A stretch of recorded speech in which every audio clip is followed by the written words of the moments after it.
let's do a think aloud on how to figure out your thesis and then how to use your thesis to write your MPO to get ready to write your essay. So my prompt is very similar to yours. I'm analyzing Macbeth and the Crucible and how those two authors are using characterization to advance the theme. So I've already done the prep work for this, and I know that both of those authors use complex characters to advance their theme.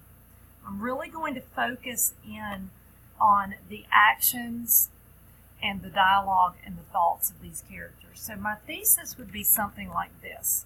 Shakespeare and Miller use the dialogue, actions, and thoughts of complex characters to advance themes about the destructive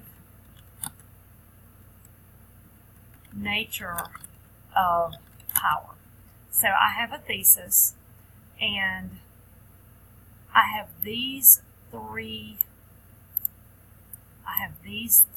things that I am going to want to focus on as I work on my MPO. I've decided that for my essay, I am going to use the subject by subject comparison organization because I just feel like it would work better for me and for my writing.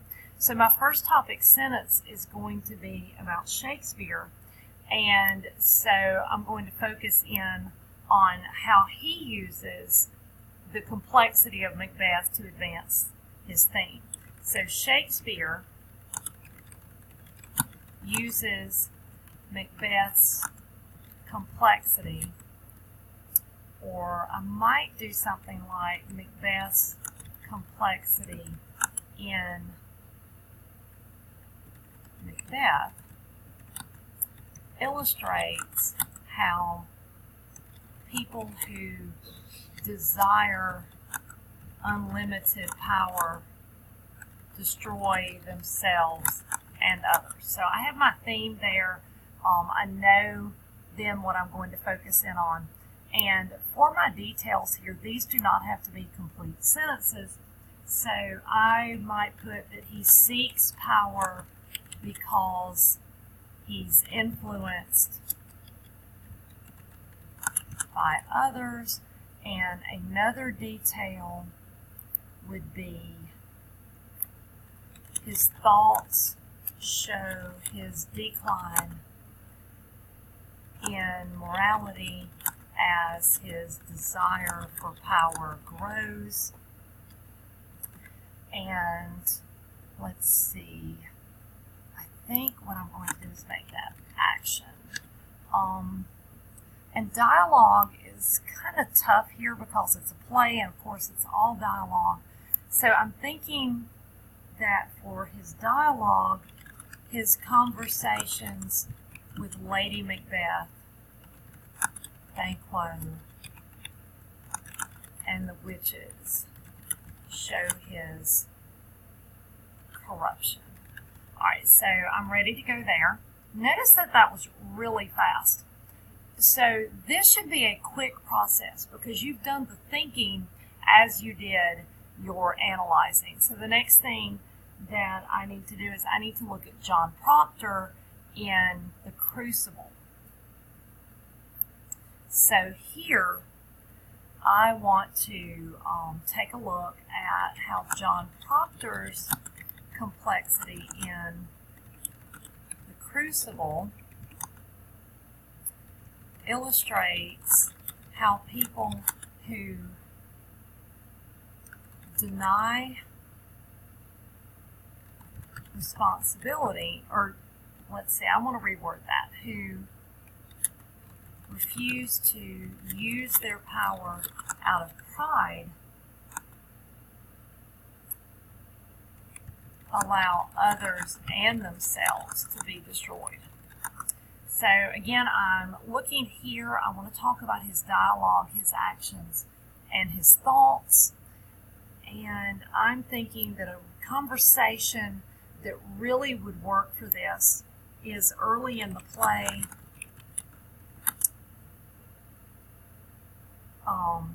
John refuses to call out Abigail because of his pride, and so he has this power and he won't use it, and so he's giving Abigail that power.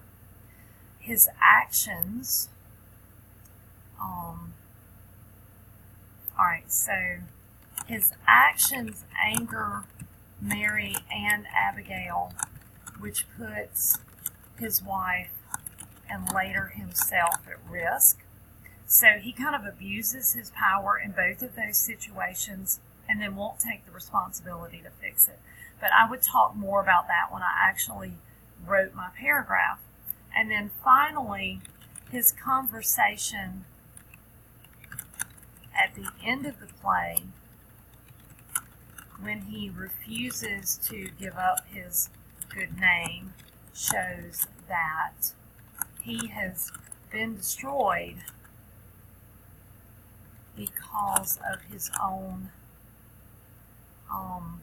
refusal to use power when he had a chance. And I know that that is supposed to be, I don't know what happened there.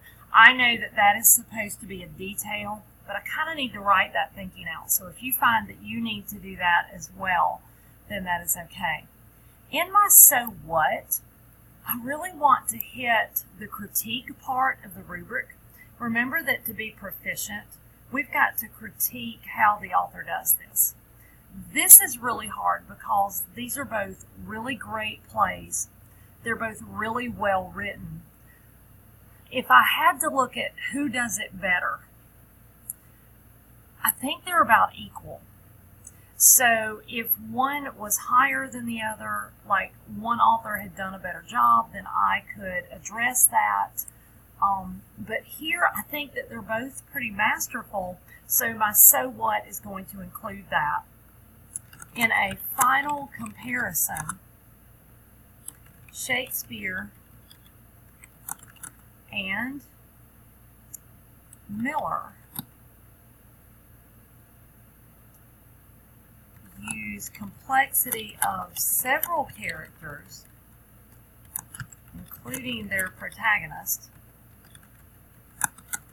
to advance their themes about power in their play. It is not a perfect so what, but I have a place to work from as I begin my draft. So one thing that you may want to do, I did not do this while I was writing, but you may want to tag your details with the actual characterization tool that the author is using. So I might put actions here, and then I've got thoughts.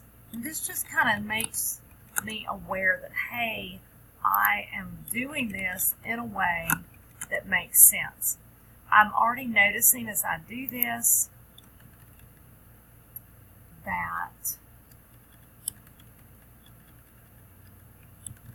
I maybe have not used